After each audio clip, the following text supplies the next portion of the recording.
So in this video we're going to watch the spinal nerves and the plexuses that they form. So this is a model of the spinal cord and the spinal nerves. So the spinal nerves forms by the anterior and posterior or dorsal and ventral roots of the spinal nerves. So they join together and they form a peripheral nerve. And the anterior root, the function of the spinal nerves, the anterior root will be to provide motor function. So this is the efferent portion of the nerve, the one that is going to bring motor function, which help us to move our muscles. And then the posterior root is sensory. So it helps us to sense sensations like pain, temperature, etc. But both of them, the ventral and the dorsal spinal roots, they join together and they form our spinal nerves. Now the spinal nerves are 31 in total, and they are numbered according to the region where they exit. So for the cervicals, they will have this name, cervical nerve, or you just can put C for the abbreviation with capital letter C, and then you will use a numbering system. Now for the cervicals, we have 8 because the first cervical nerve exits between the occipital bone and the atlas. And then the last one will exit between the last cervical vertebrae, which is C7, and the first thoracic vertebrae, which will be T1.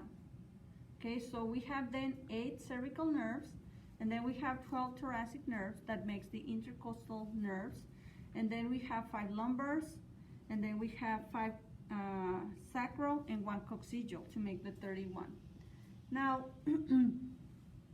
these nerves, they form anterior rami and posterior rami that migrates or move anteriorly and posteriorly.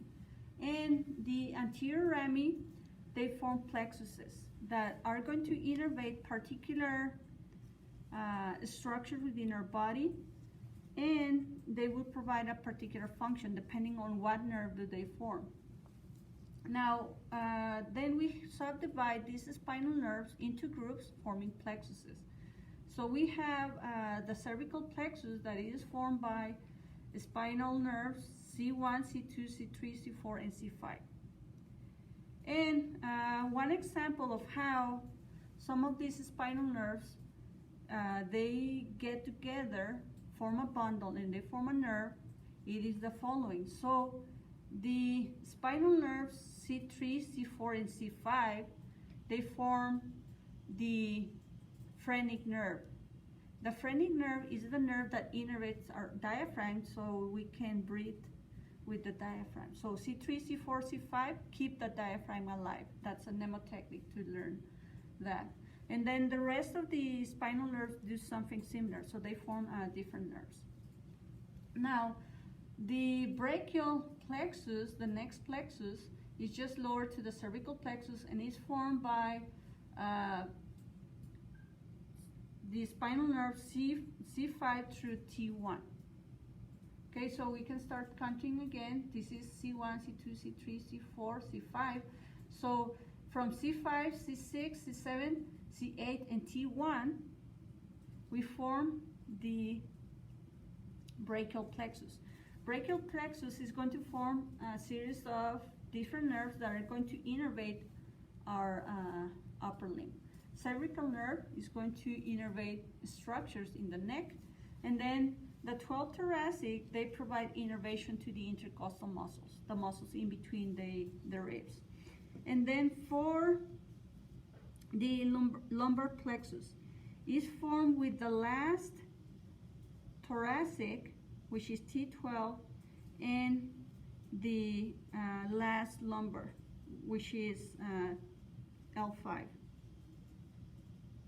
So then let me count from lumbar vertebrae up the numbering. So this is L5, L4, L3, L2, and L1. So this will be the last thoracic vertebrae. So from here to here, we have the lumbar plexus. And then the sacral plexus is formed between L5 and S4. And then you can see here part of the sacral plexus nerves. And functionally speaking, the spinal nerves, they innervate particular regions in our body that we call dermatomes. And these dermatomes provide important information. So if someone has, for instance, damage at the level of L3, if he has a crash accident or something, or like a herniation of the vertebral disc, like in this case, and if you have compression of L3, you expect pain, sensation, or loss of sensation in some cases to a specific area of the body. So L3 innervates structures up to the level of the knee. So if, for instance, you elicit the